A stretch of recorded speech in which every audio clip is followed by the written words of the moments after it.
Are there new measures under discussion now specifically on that issue to reintroduce women back into the workforce, part of the Build Back Better plan, and what can be done to bring them back in? It's a great question. The most important thing that we need to do is wrap our hands around this pandemic, right? So the steps that were taken as a part of the American Rescue Plan to, deal with the health crisis, make sure that the vaccine gets out, all of those things, that is certainly going to be an important step forward so that schools can reopen safely. And then, of course, there are funds as a part of the American Rescue Plan, historic investment in child care centers to help them reopen safely. So part of what we see in this decline in women's employment is because of the fact that they're responsible for children, the fact that child care centers have closed, schools aren't open, families are trying to telecommute, or they're trying to go out to their job and cope with children not having adequate care or the right care. That is really, I think, going to play an important role in getting folks back in to the labor force. And I want to stress that's on both sides. Right? In those caring economy parts of our economy, these are jobs that are disproportionately held by women. So in making sure that schools are open and child care centers are open, we're helping those women as workers and also as parents and caregivers. So I think those are some of the first steps that we need to see. But over time, making sure that, as Cecilia said, making sure that we have that strong foundation of the care economy on issues around childcare, also issues around how we help families that have someone who needs some extra care or sort of later in life issues, the aging and the disabled, along with making sure that we have workplace flexibility and we have paid leave. These are all things that help make it possible for people who have care responsibilities to be full members of our economy and our society. Andrea and Anita, and then we gotta wrap it up. Okay. Sorry, it's equal pay day. Yeah. Just real quickly, in terms of the infrastructure package that's coming next, right? So that we're talking about quite a lot of money, $2 to $3 trillion. What specific things do you think essentially have to be part of that, and what role in all of this does the sort of your push for the federal minimum wage increase play, and how do you convince Congress that that's an essential part? Well, I could take a stab at that, and then we know that the president has been so clear throughout the campaign and into governing on what his values are and where he wants to guide this economy. Right, that we're focused on how we can deepen, strengthen, broaden the middle class. It's why we're so focused on equal pay day, because we know that women are a key part of, make up the workers that make up the middle class. And he's been very clear in his support of raising the minimum wage to $15 an hour, that these are the kinds of focus that we need to have in as the agenda is built out. This is what he's asked us to focus on. Alongside this, we need to make sure that we are making sure that the economy is directed at enhancing, supporting, building American competitiveness so that we're creating those good jobs and they're available for all people, not just some people, but people all across these United States. Yeah, I guess what I was just going to add to that is that this next package is really about investing in our future and making the kinds of smart investments that we know will increase growth, and we want that growth to be widely shared. So the idea is not just to increase the size of the pie, but to ensure that everybody gets their slice, unlike many policies that have followed in the past. Do you need to include some kind of private sector initiatives to nudge those companies that aren't moving along as quickly? Look, we really can't speak to the specifics. I think you're used to Jen saying she likes to keep her job. I kind of like to keep mine too. So we are looking at the most effective ways in order to make these kinds of investments that we know are just so important to our economy. Thank you so much. I think just to follow up on Karen's question, making sure that there's support for the women is one thing, but will there be any concrete measures in the Build Back Better plan to make sure the 4.2 million women have jobs to return to? Right, that is the exact purpose of the American Rescue Plan.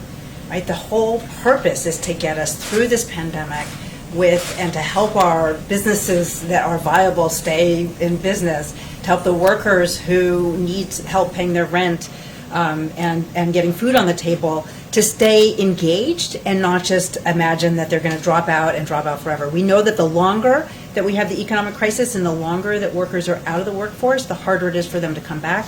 So that is the entire focus of the American Rescue Plan, is to get us back on track so that by next year, we are back to essentially full employment. Great. Thank you both so much for coming. Thank We'd love you. to have you back. Thank you. Okay, I just have a couple of other items for you all at the top. As you know, this afternoon, the President and First Lady will be joined by Megan Rapinoe and Margaret Pearce at the White House for a virtual event with other members of the U.S. Women's National Team, where the President will sign a proclamation marking Equal Pay Day. Additionally, the second gentleman is in St. Louis, Missouri for a listening session on gender equity in the workforce. As Cecilia and Heather just detailed, the pandemic and economic crisis have undermined the health and well-being of women and children. The American Rescue Plan provides help for women and families by increasing the child tax credit, expanding child care assistance, and providing women and families the relief they need. It also provides $130 billion to help schools serve all students and reopen. Yesterday, on the anniversary of the Affordable Care Act being signed into law, the President, of course, traveled to Ohio. It was a great trip where he announced that the administration would expand access to health care coverage by extending the special enrollment period until August 15th. I know a number of you noted that, but I just wanted to reiterate it since it was late in the day. This morning, the President was proud to sign into law the Save Lives Act. The bipartisan piece of legislation will give the VA the ability to provide vaccines to all veterans and boost vaccine efforts for veterans, families, and caregivers. It's truly a testament to what government can do when we work together. He's grateful for the leadership of both the Senate and House Veterans Affairs Committee, both chairs Mark Takano and John Tester, and ranking members Mike Boss and Jerry Moran. As we announced this morning, but to give you a little bit more detail, the President will travel to Pittsburgh, Pennsylvania next week on Wednesday, March 31st, where he will deliver a speech laying out more details of his plan to build the economy back better. Over the next several days, and this is probably why they were hesitant to give more detail, he will continue meeting with his economic team to finalize details of his proposal, including the scale, scope, and final policy components. His focus, of course, will be on investing in America's workers, making sure the tax code rewards worth, not wealth, delivering on the promises he made to the American people when he was running for president. With that, go ahead, Josh. Thanks, Jen. On the shooting in Colorado, the President said Congress must act. Senate Majority Leader Schumer has also said the Senate's poised to act. But Vice President Harris said today on CBS that she thought the change would have occurred after the Sandy Hook shootings. And I'm curious, what does the President think is different this time, and how has he changed his approach so that this administration can pass these changes when in the past it failed?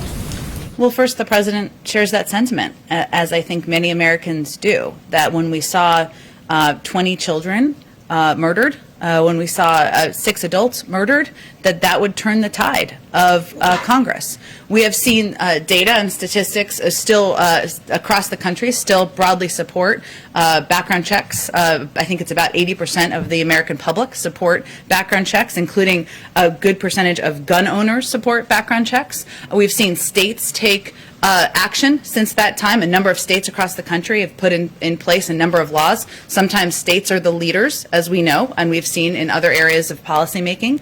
But I think the President, who has been in public life and public office for 50 years, more than 50 years, would be the first to tell you if he were standing here that just because you don't get the policy making, the legislation done the first time, it doesn't mean you quit trying. And certainly tragedies like we saw earlier this week, like we saw last week, mass shootings that are killing innocent lives, leaving family members without their loved ones, is a reminder of how important and vital that is.